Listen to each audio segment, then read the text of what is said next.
¿Te suena el dicho no salgas si ya estás acostado?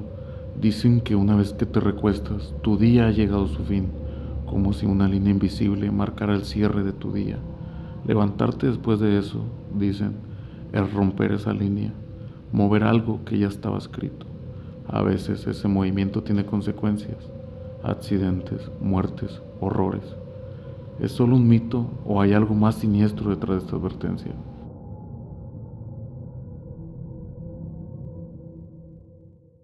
La hora en que el mundo cambió. Dicen que hay reglas no escritas que deberías seguir en la vida. No sé si se trata de supersticiones o de verdades universales, pero siempre he escuchado a mi abuela repetir, nunca salgas de casa después de estar acostado y listo para dormir. Nunca cuestioné esta advertencia hasta hace unas semanas, cuando decidí ignorarla por primera vez. Ahora, mientras escribo esto, no sé si fue valentía o simplemente estupidez lo que me llevó a salir esa noche. Lo único que sé es que algo cambió para siempre. Todo comenzó un miércoles. Había trabajado de temprano en mi pequeño apartamento en las afueras de Lidford, un pueblo tranquilo que, en realidad, no tiene mucho que destacar. Terminé agotado, así que me preparé una cena rápida, revisé mi correo y me acosté temprano. No sé por qué, pero esa noche me costaba dormir.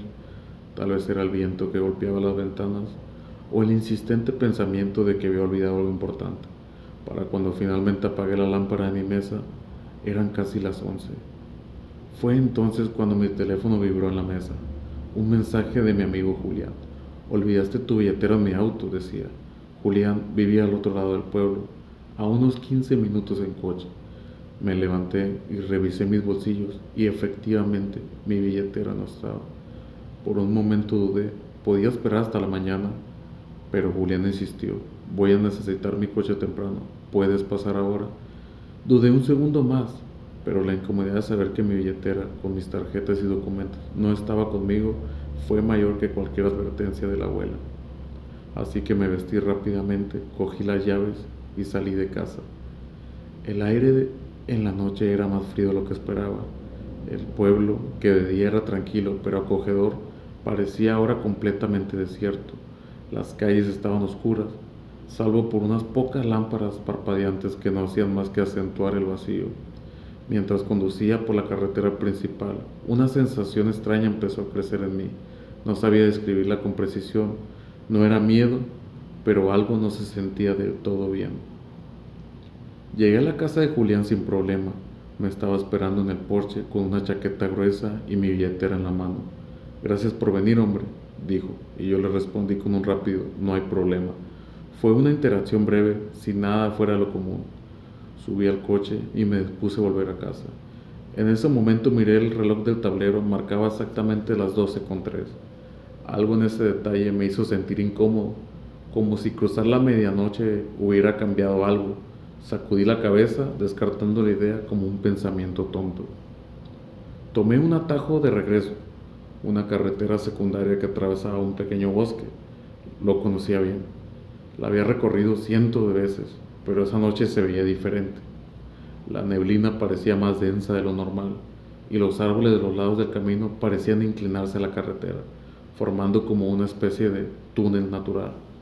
Encendí las luces altas del coche, intentando ver mejor, pero la niebla apenas retrocedía.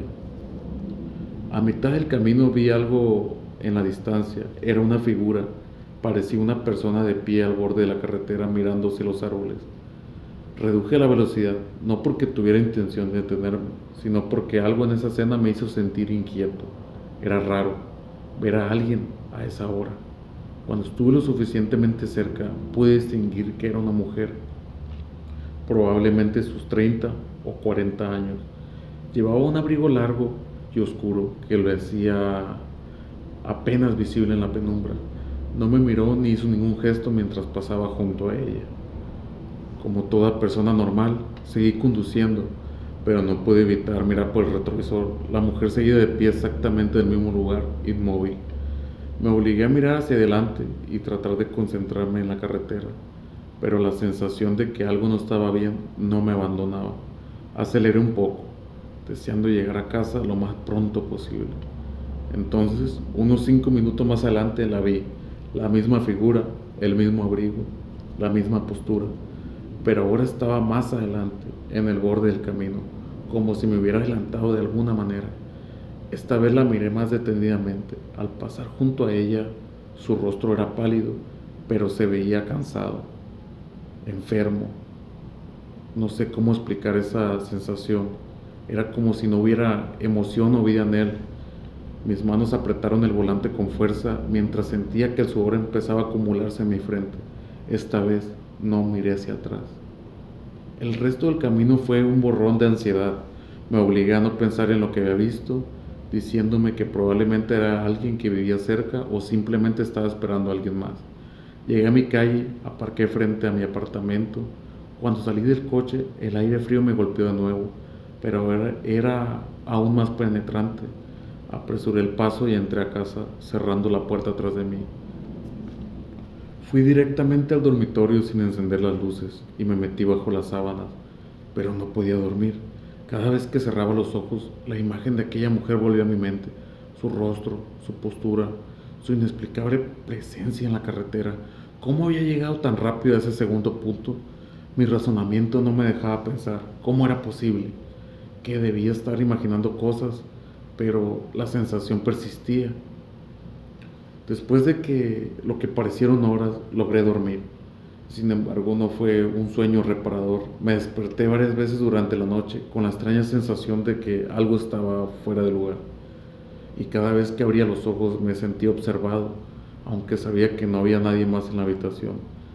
A la mañana siguiente el sol débilmente entró por las cortinas.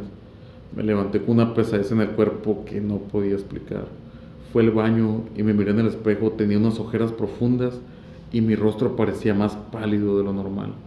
Intenté convencerme de que solo era el cansancio y el estrés acumulado, pero entonces algo llamó la atención. En mi hombro derecho, justo donde la camisa lo cubría, había una pequeña marca que no recordaba haber visto. Era como un ligero moretón en forma circular. Era casi perfecto. A lo largo del día traté de seguir con mi rutina normal, pero algo en mí había cambiado. Las calles del pueblo, las personas, incluso mi propio apartamento parecían diferentes. Era como si estuviera cubierto por una fina capa de irrealidad. No sabía cómo explicarlo, pero sentía que ya no encajaba con todo el mundo alrededor. Era extraño, pero lo más extraño ocurrió una semana después. Estaba revisando un álbum de fotos viejas que encontré en un cajón. Había imágenes de mi infancia, de mis padres, de mis amigos, y entonces la vi. En una de las fotos tomadas durante un picnic familiar, cuando yo tenía 10 años, estaba aquella mujer, de pie, al fondo entre los árboles, con el mismo abrigo oscuro, el mismo rostro inexpresivo. No podía ser posible. No podía haber sido ella, pero ahí estaba, inconfundible. Desde entonces no he vuelto a dormir del todo tranquilo. No puedo evitar pensar en aquella noche. Al salir de casa después de estar listo para dormir, rompí alguna regla importante, una que no entendemos del todo, pero que existe por alguna razón. Y aunque no sé exactamente qué fue lo que cambió, sé que algo me sigue, algo que no pertenece a este mundo. La advertencia de mi abuela ahora tiene un peso que nunca imaginé, y la pregunta que no me deja en paz: ¿qué hubiera pasado si nunca hubiera salido?